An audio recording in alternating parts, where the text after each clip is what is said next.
ওনারা যদি আরে ফুসাল ওবা সদরিশা কেন আসেন আয় ওনারা জবাব দিয়ে আয় একবারও ভালো নাই।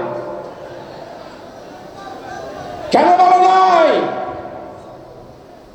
18 বছর আন্দোলন করলাম ভারতের দালাল ফ্যাসিস্ট শেখ হাসিনার বিরুদ্ধে। জুলাই সনদ হলো যেই জুলাইয়ের চেতনার জন্য রক্ত দিয়েছে শহীদ উসমান হাদি, ক্ষমতায় গিয়েছেন আর উসমান হাদির হত্যার বিচার করবেন না, তা হতে পারে না। শহীদ উসমান হাদির হত্যার বিচার হতে হবে। জুলাই সনদের ভিত্তিতে আমরা জামাত ইসলামী বলেছিলাম গণভোট একদিনে হবে, জাতীয় ভোট আর একদিনে হবে। আমাদের দাবি যৌক্তিক ছিল, কিন্তু আমরা দেশের স্বার্থে, জাতির স্বার্থে, নির্বাচনের স্বার্থে আমরা একই দিনে জাতীয় নির্বাচন আর গণভোট মেনে নিলাম।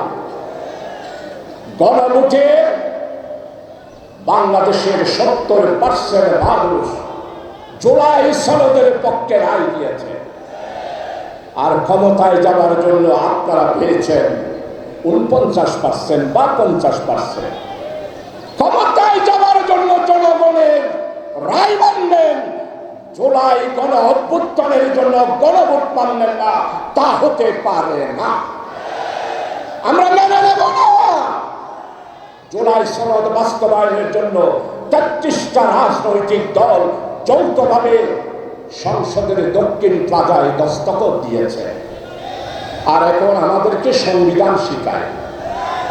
একটু চান্স দেন না পার্লামেন্টের সংবিধান কাকে বলে আপনাকে বুঝাই দেব। আপনি কোন সংবিধানের বদলে ক্ষমতায় এসেছেন? আপনি জুলাই সনদের মাধ্যমে ক্ষমতায় এসেছেন। তাই জুলাই সনদ বাস্তবায়িত করতে হবে আর গণভোটের রায় বাস্তবায়িত করতে হবে। যেমনে তেমনে সরকার চালাবেন তা হতে পারে না। প্রিয় ভাই সব চট্টগ্রামবাসী, আপনারা তৈরি থাকুন। কোন অবস্থায় চট্টগ্রামের মানুষ অন্যায়কে কোনোদিন মেনে নেয় নাই।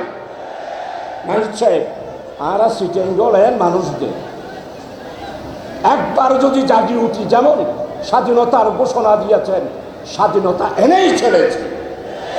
স্বাধীনতার ঘোষণা চট্টগ্রামে হয়েছে, তাই চট্টগ্রামে যদি আমরা জেগে উঠি আমাদের আন্দোলনকে কেউ দাবাইতে পারে না। প্রিয় ভাইসব নেতৃবৃন্দ আছেন, বক্তব্য রাখবেন। আসুন, দ্রব্যমূল্য নিয়ন্ত্রণ করতে হবে। পার্লামেন্টে আছি, কথা বলতে দিতে হবে। জুলাই সনদ বাস্তবায়ন ছাড়া আমরা কিছুই মেনে নেব না। আল্লাহ হাফেজ। বাংলাদেশ জিন্দাবাদ। বীর চট্টলা জিন্দাবাদ।